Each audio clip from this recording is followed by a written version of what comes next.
The Po' Boy Pundits podcast is brought to you by The Goddamn Sauce. Go to thegdsauce.com for details to order all the sauces to replace your ordinary condiments. Pulpery Media presents Po' Boy Pundits with your hosts, Brock and Ben. This is where we discuss the political headlines that grab our attention and all those little jerks that infuriate us. Two civil people. Right. But one of them was lying, and the other one was... I guess he was all right. I'm talking Walls here. Yeah, no, I put that together. Well, it was it was like a throwback. Yeah. To, where, I mean, they were just like so polite to each other during the whole thing. Well, why, thank you. I'm glad you... Yeah, exactly. Oh, like, I agree with everything that he just said. But, however... Yeah. Yeah, exactly. So, it was like being in a time machine. It was weird. But yes, it was. That's... Go ahead. I think, I mean, it probably threw everybody for a loop. But then, I mean... I think the people in the know knew that J.D. Vance wasn't a fucking idiot. Well, and that, honestly speaking, is that if like Trump had ducked out of the other debate with Kamala, right, and this was the only other one, you'd be going like, I don't agree with everything that he said. No, but Vance did a really good job of conveying policy points. Correct.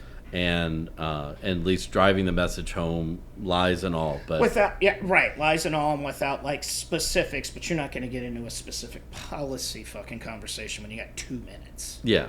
So, I get it, because they specifically asked him about a concept of a plan. Yeah. Which is fantastic. Well done, ladies. Well done. Balls feverishly taking notes was fucking hilarious. And all while keeping eye contact. Yeah. And he was... Like, that's he just...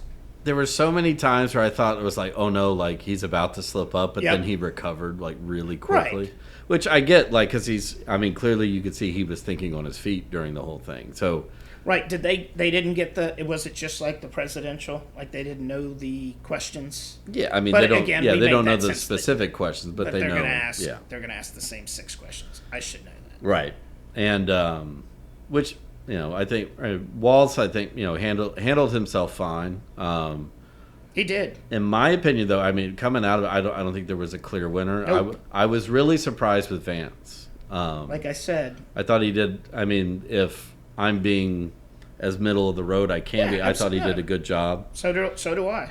There were a couple points in there, and I was thinking, oh well, if you don't have to fucking lie, you would make a valid point, but then you pull your dick out. You look like an idiot. He should be coming out of this. He set himself well for, say, future elections. And then if that doesn't win him daddy's respect... It won't. But it should, because he saved that... He saved, at least in terms of... Yeah, I guess you're right. He could, if he went out there and had a fucking shit show... Right. Yeah, then that's terrible for the GOP. Yeah.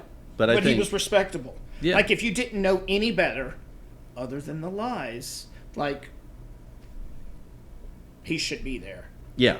But then he steps out and, like, he goes into a pizza shop, and it's just awkward. Well, and they did press him on about him essentially making up the eating cats and dogs shit. Yeah, they did. He was like, I didn't think you were going to fact check me live. And they both went, okay, let's talk about... Yeah. Oh, real quick. When they asked about immigration, and both of them go, thank you for telling us about immigration that we already knew. Oh, yeah, no, it's like, oh, thank you for telling us about the legal process. Right. And again, what I thought was interesting was, I guess it's the, them trying to be fair on both sides, but the thing with, like, Waltz saying he was in China during the Tiananmen Square, like... Okay, I get it. Come on. But he's not claiming that he led the revolution. No, he's just, I was there. Yeah, I was on vacation. And, I mean, for all intents and purposes... Does he have pictures? Or, like a selfie? Yeah, or I mean, that might have been the day that he was at the Great Wall, And, yeah, exactly. But he was there. With his student group. Oh, I could totally see that. Yeah. Well, he wouldn't have. He wouldn't. They wouldn't have been allowed. They would never have allowed international visitors into that square during protests. Fuck no. So, but that they were like setting people on fire. Like that's the same of like we caught both of y'all on a lie. Like his is just embellishing. His is like a Brian Williams lie. Like right. Oh, you just it sounds better. I caught a fish this big. Right. Yeah, that's what that is. Yeah. I'm a social studies teacher, and I was in China during a revolution. Yep, that's exactly. Funny how that happened, but you were there too, because you were you're a social studies teacher. Right. Yeah. There you go. We were all there. History. Yeah. So yeah, back to the debate. It seemed like they were asking questions, or at least they were answering, and it was all about Trump and Kamala. Which is it should be. And I get that because vice presidents really don't. No. I read a quote today and it was probably. Never mind. Like it's an inconsequential. No, and it's meant to be. Yeah, it's just. Okay, you do some public appearances, you go visit some foreign nations, take pictures. That's what it is now. Right. Initially, it was where you buried a politician. That's why, it was ceremonial to give it to have John Adams be the first vice president. Right. And then after that, but other than John Adams, what was it? I love this. It was, I don't think it was until maybe. This is fantastic. Truman? Okay. No. You're I take asking that. me. No. Well, no, I'm putting it in my. No, Taft. I think Taft was the first. It was John Adams to William Howard Taft that he was the next vice president to be elected. So, like after Teddy Roosevelt. Oh. So for almost over 100 years, it was. The only vice presidents that took over was because the dude died. Right. And then, but nobody would vote for him because it was just like you do nothing. No, right. And then, so it was usually either like governors or it was Secretary of State used to be like the avenue to the presidency, but just because you got to deal with foreign nations and you are and yeah, that role that you do sense. it anyway. The only thing you do, right? But of course, that was back in 1800s when we were. She's the border czar.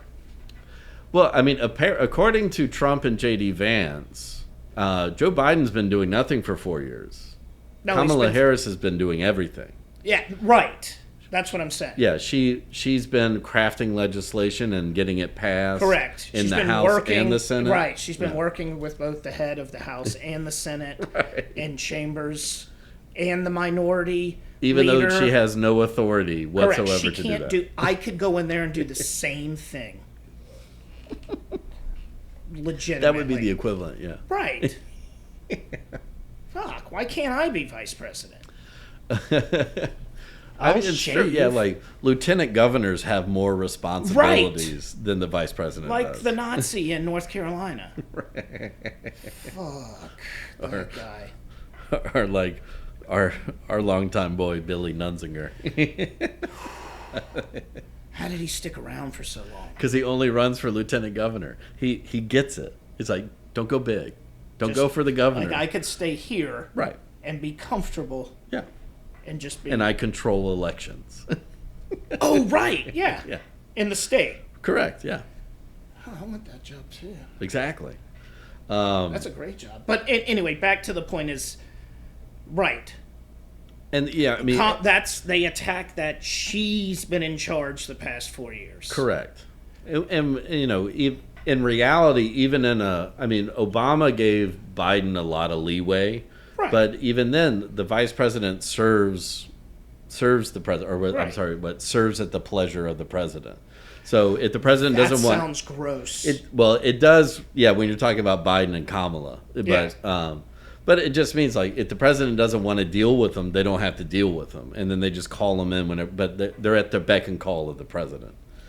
Yes, that still sounds creepy, but yeah. Wow. So they're Richard Pryor and Toy.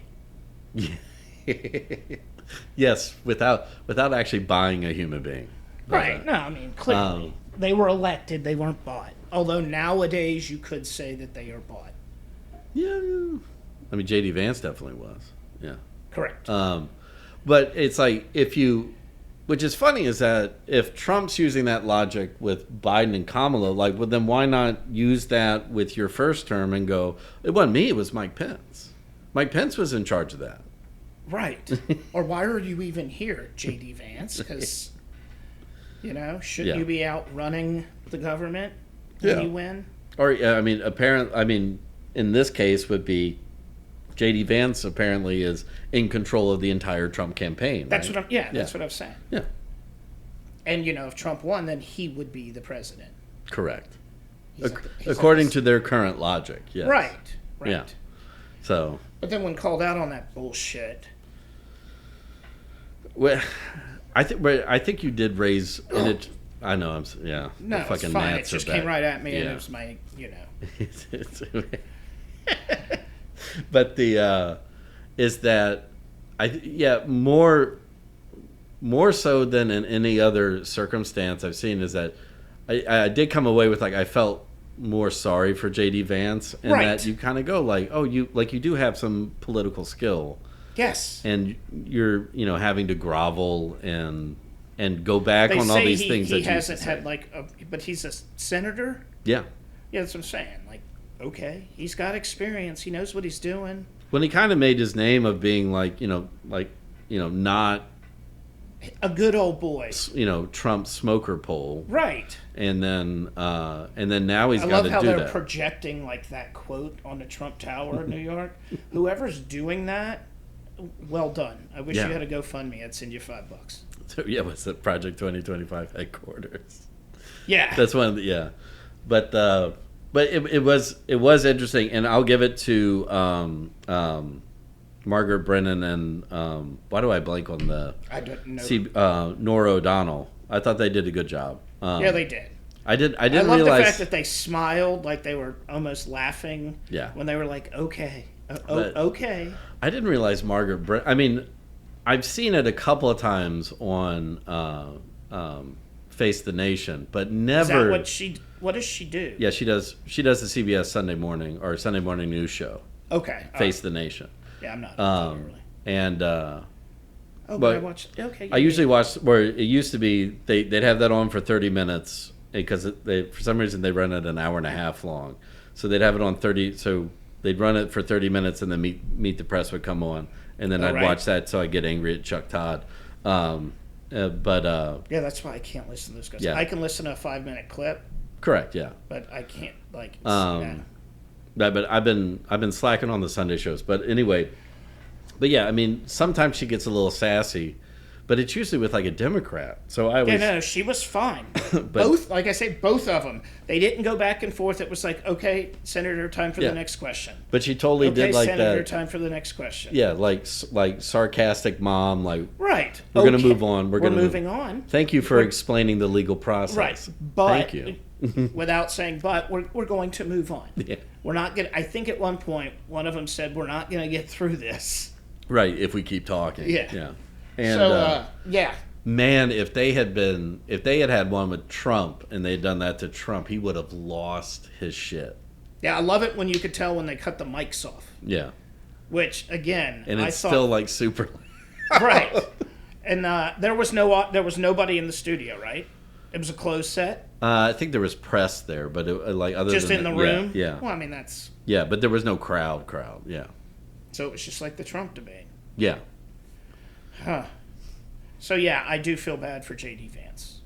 I feel real bad for his wife and kids. Yeah. Because if they lose, it's not going to be fun for them. No. And but I mean, with this is that if there is still any hope with moderate and middle of the road voters, J.D. Vance saved that hope. The following segment has been brought to you by the Goddamn Sauce. Go to thegdsauce.com for details to order all the sauces to replace your ordinary condiments. The Po' Boy Podcast is a production of Pulpery Media, produced and edited by Ben Grimion, marketing by Brock Ryder, graphic design by Beck Ryder and Ben Grimion, music by the Heisenberg Compensators.